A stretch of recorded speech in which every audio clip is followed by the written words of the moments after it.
Okay, we should know what are the phases of the coagulation. That is, coagulation categorized into phases of the hemostasis, that is endothelial damage, triggering the need for the blood clotting to prevent excessive blood loss, and platelet plug forms to temporarily slow the blood clot, that is known as white clot, and the biochemical reaction to generate thrombin in order to clip fibrinogen into the fibrin network to provide a stronger and more permanent repair, that is known as red clot. And then once this red clot is formed, that clot lysis used to occur, that is known as fibrinolysis. So this is the cascade what we see, that extrinsic pathway, intrinsic pathway, and so many factors are involved. But for theoretical reason, yes, we should know all these factors, how they play a role and how they are actively interrelated with each other. But once we are managing the patient and we are seeing that is the how the thrombin is getting converted into the thrombin, and then how the fibrinogen is getting generated into the fibrin. That is the main issue for the clotting and all coagulation mechanism. Either it is intrinsic pathway or it is extrinsic pathway.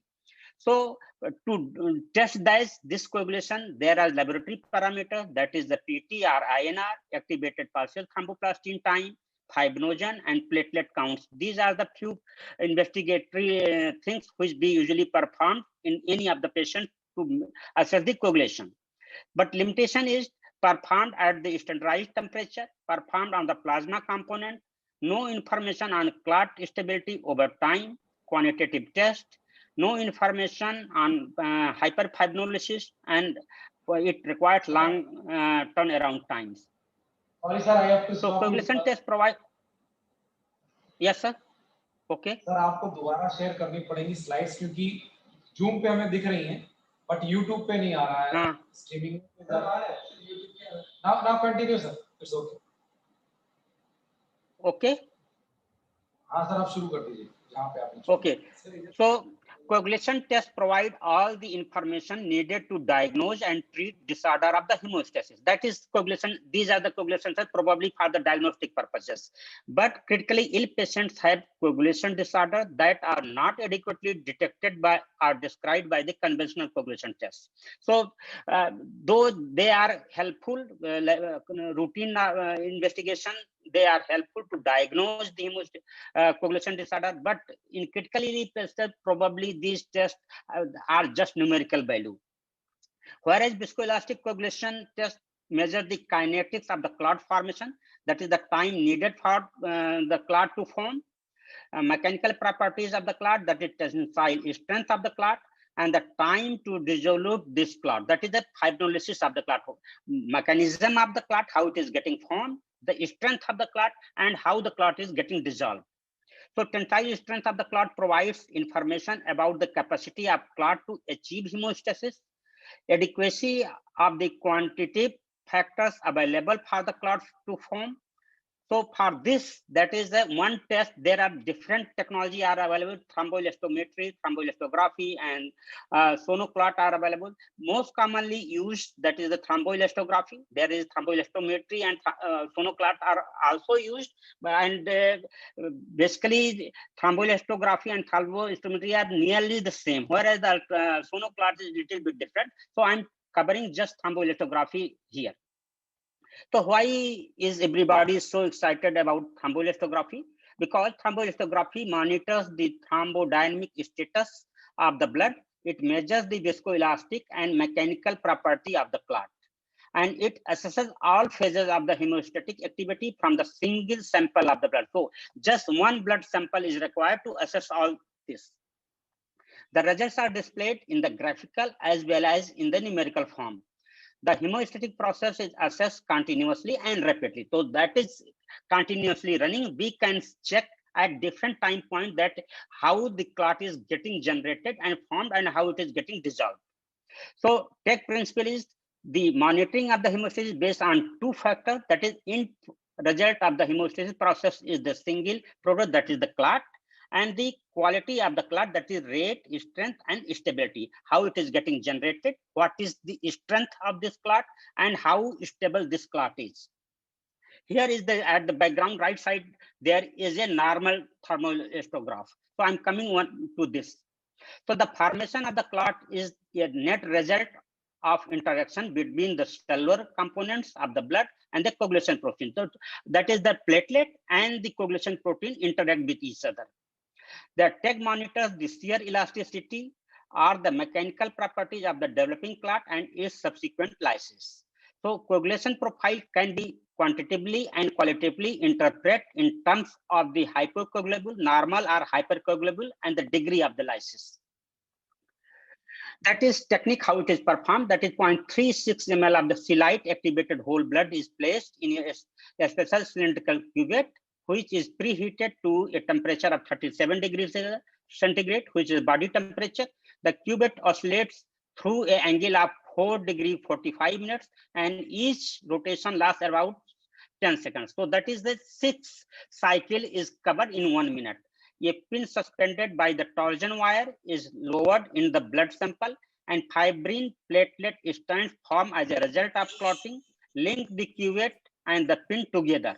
So this is the thromboelastograph machine, and we can see that torsion wire is dipped in the cuvette, and cuvette is rotating. So that is, if it is getting thicker, blood is getting thicker, so more and more torsion is at the torsion wire. So it is getting displayed at the screen.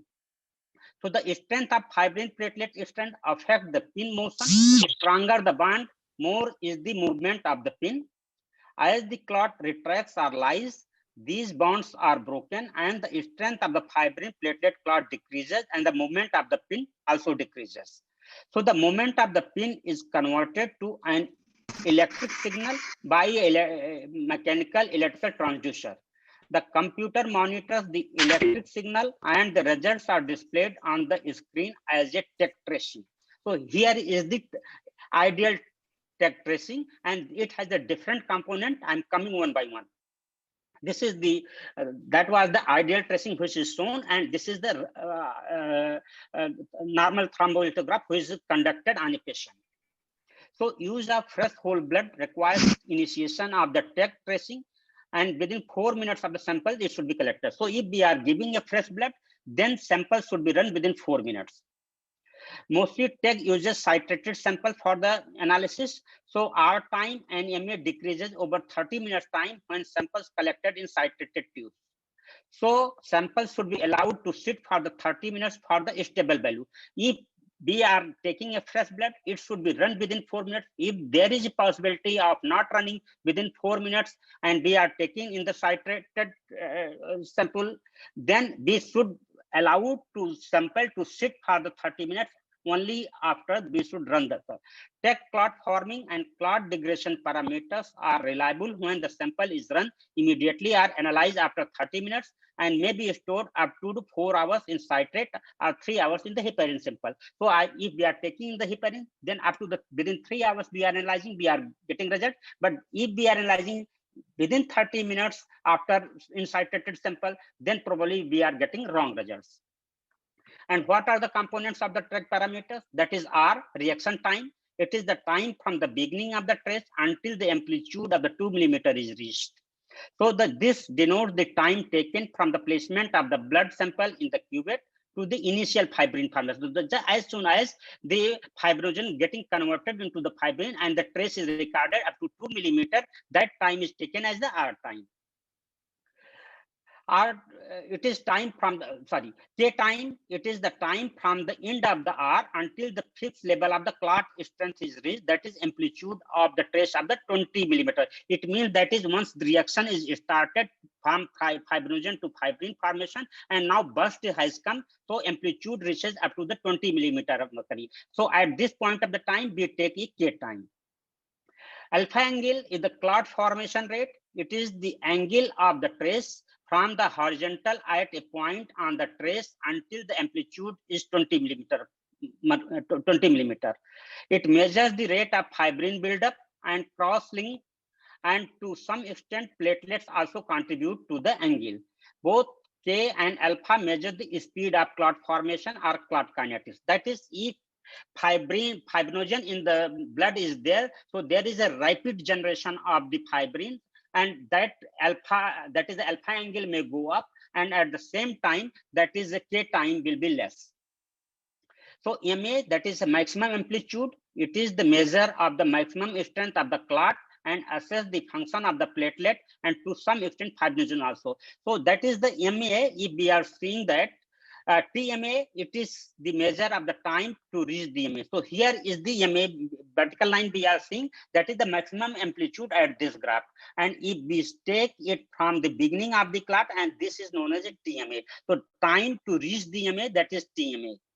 A is the amplitude of the tracing at any point. So that is the MA. Another component is A is level. Anywhere if you are measuring it, that is known as A. So G is the shear elastic modulus strength. It measures in dyne per square centimeter. It is measure of the clot strength and clot firmness and calculated. It is calculated. It is not the measured one. It is calculated value. So as the elasticity constant is also getting calculated, and we are coming at the tag tracing here.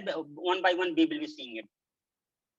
So CI coagulation index, the patient's overall coagulation is calculated from the R, that is reaction time, K time, maximum amplitude, and alpha angle.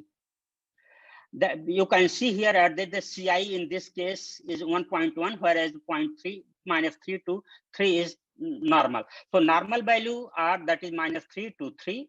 Value less than -3 represent hypocoagulable state, and more than 3 represents the hypercoagulable state. The process of fibrinolysis leads to clot dissolution, leading to decrease in the clot strength. This is represented by the decrease in the amplitude after maximum amplitude is achieved. Ye 30 amplitude of the trace 30 minutes after the maximum amplitude is achieved, and a 60 is the max amplitude of the trace 60 minutes after the maximum amplitude is achieved. So this is the maximum MA. This is MA, this is A30, and this is A60. So that is once maximum amplitude is after 30 minutes, what is the amplitude of the trace after 60 minutes amplitude of the trace. And near we can see that is MA, PMA, G, expected percent lysis time, A, CI, coagulation index, and LY30. So decrease in the area measurement, that is LY30 and LY30, it is based on the reduction in the area under the tag tracing from the time MA is reached to 30 or 60 minutes after maximum amplitude is achieved. LY30, it measures the percent lysis during 30 minutes after maximum amplitude is achieved. And it is exactly the LY60 as well. Expected percent lysis, that is estimated percent lysis, it is the degree of lysis 30 minutes after the MA is achieved. And in this trace, if we see that is 0. So that is at the 30 minutes, there is no clot lysis in this trace. So the parameters is computed 30 seconds after MA is achieved and is continuously updated until 30 minutes after MA is reached. Means that is once a maximum amplitude is achieved, every 30 seconds it is getting calculated, and up to 30 minutes it is getting calculated. So we can early predict that what is the percent of lysis is likely to happen. This parameter gives an idea of the percent lysis prior to 30 minutes after maximum amplitude. EPL is computed by finding the slope connecting the MA to any point between the MA and the 30 minutes after MA, then exploiting it at A30. So that is a expected percent lysis, how it is getting done. PMA is another that is not commonly used, but PMA is one of the things which gives you early indication. That is the how is the clot is. Projected MA, that is known as an estimation of MA, that is whether the MA value will achieve at least the lower limit of the normal value of the sample treated with kaolin or styrolide. PMA facilitates earlier detection of the platelet dysfunction and therapy decision before maximum amplitude is achieved. PMA begins to display when amplitude reaches 5 mm and is finalized when the rate of the clot formation is final. PMA projected MA means that is as soon as 5 millimeter of the amplitude of MA amplitude is achieved. So that is projected, it is projected either 1, 0 or 1. So PMA is displayed as either 0 to indicate that it is likely that MA will be reached the lower limit of normal, or one MA is unlikely to reach the lower limit. So here is, once the MA value approaches the lower limit of normal, it should be used for the evaluation of the PMA. So in this, here is PMA is 0. It is showing that PMA is 0. It means that is in this plot at the just amplitude is reached 5 millimeter. It is showing that at least lower limit of MA, that is this will 54 millimeter of MA is going to achieve. At the lower limit by 0 means indicating that at least at very beginning of the amplitude of 5 millimeter, it is predicted that at least this graph will achieve maximum amplitude of 54 millimeter. So tag index is developed to compare SILITE activated whole blood with non-activated whole blood from the same patient using the tag. The inherent hypercoagulability in the native blood nullifies the difference between the native and SILITE tag. So what is the importance of this? That is, the same patient's blood is taken into the SILITE or citrated blood, and another sample is run as a fresh blood. So basically in onco surgery, it is seen that patients are usually hypercoagulable. So we don't know that if we are using SILITE, this hypercoagulability is because of the SILITE or because of the natural happening of the system in the patient. So we run the two samples same time, and it is calculated, and that tag index is done, and we can find that this patient is hypercoagulable. And this hypercoagulability is the native of the patient. That is not because of the certain either that is a medication or because of the other conditions. So that is a native condition of the patient is hypercoagulable.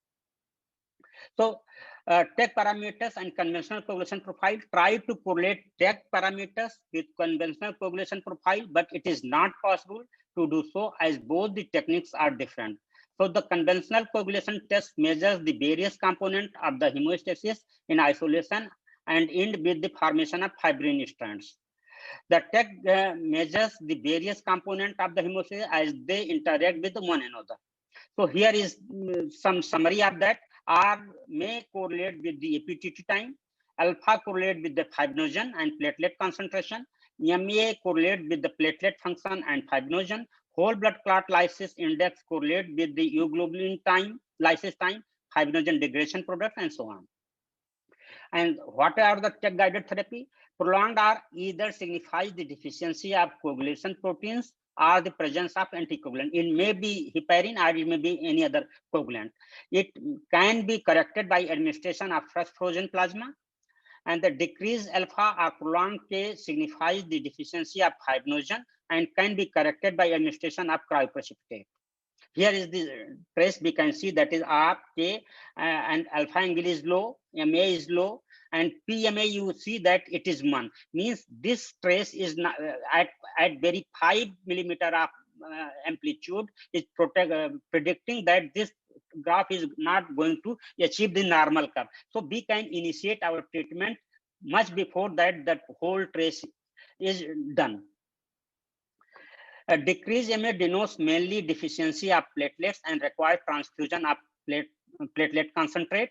LY30 more than 7.5% denotes increased fibrinolysis and requires administration of antifibrinolytic agent. In this, we can see that is lysis is 39.5%. So this patient requires antifibrinolytic, a protonin or whatever drugs, tranexamic acid, if we want to use, we can transfuse in such patient. Here is another trace. We can see the R is prolonged, K is prolonged, angle is low, MA is that is 34, and PMA is 1. Means that is very early stage. Once the amplitude is only 5 millimeter, we can predict how this trace is likely to be. So advantage of tag assist in the differential diagnosis of coagulopathy, differentiate surgical from the non-surgical bleeding, guides the use of blood component, guides the use of pharmacological agent. Tag cannot identify the individual coagulation factor. inhibitors such as antithrombin, protein C or proteinase, activators thromboxane A2 or ADP. So TAG in the clinical practice, TAG and ACE, the elderly patients demonstrate a clear tendency towards the hypercoagulability in the TAG variables, and children younger than 12 months of the age demonstrate faster clot formation. So extreme of ages are hypercoagulable. TAG and gender, men and women have different normal ranges for the TAG. The young females are more hypercoagulable than the young males, probably because of the sex hormones. The hormones effect gradually decreases as the woman ages. So in after 40, we find the male and female TAG nearly similar. TAG and intravenous fluid therapy. So it has been studied that if we do the hemodilation with the crystalloid and colloids, what will be the effect on TAG? So R time, K time, R and K time were decreased and the alpha were increased related to the control in both diluents, either we are giving colloid or crystalloids. So it means if we are diluting the blood up to the 30%, there is a hypercoagulable state rather than hypocoagulable. MA was unchanged in the hemaxil group. So that is, they have taken hemaxil, hydroxyethylestase, albumin, and so many. And they found that MA was unchanged in the hemaxil group, but rest of the things were in either crystalloid or colloid, where that is R time, K time, R and K time, and F angle were increased and rest of the decreased. Hemodilution per se increases the initiation of coagulation and speed of clot formation of the whole blood. Saline hemodilution has a more marked effect on the final clot strength. So hypercoagulation due to hemodilution is caused by decreased antithrombin activity, which is responsible for accelerated clot initiation. Hemodilution of the normal blood exerts a procoagulant effect, possibly by enhancement of the thrombin formation. There was a linear relationship between degree of dilution and thromboelastographic variables. So in conclusion, TAG measures the interaction of the platelet with the coagulation factors from the time of placement of the blood in the analyzer until initial fibrin formation, clot rate, clot strengthening, and eventual clot lysis. Time, rate, strength, and stability of clot indicates whether the patient has normal hypocoagulable or hypercoagulable state. TAG offers point of care testing and is simple, reliable, and rapid coagulation monitoring technique. TAG guides the clinician regarding the replacement of the blood component and pharmacological agent in the management of the patients. Thank you very much.